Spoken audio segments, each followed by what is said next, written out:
आज मी एक गाढव पोरगाची स्टोरी सांगणार आहे. एक गाढव पोरगा होता, त्याचं नाव हायवेश्वर होता. तो आई पप्पांची काय ऐकत नव्हता. खेळताना चिडत होता, सगळ्यांना मारत होता, ओरडत होता. पण तो सगळ्यांना मारत पण होता. जेव्हा तो घरी येतो खेळून, जेव्हा तो थर्डला जातो पण खेळून येतो वरती, त्याचे आई पप्पा गायब होते.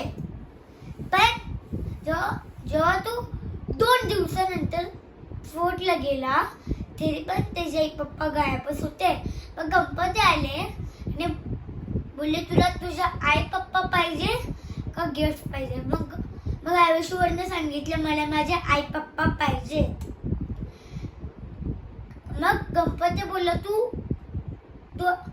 पॅरेंटची रेस्पेक्ट करायची आणि टीचरची पण रेस्पेक्ट करायची.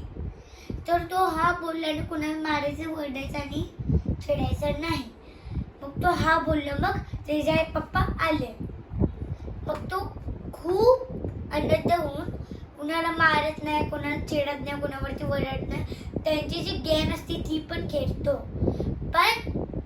पण मोरल ऑफ द स्टोरी, कधी कोण गाढव नाही बनवायचा, नाहीतर देव त्यांच्या आई पप्पांना गायब करतात.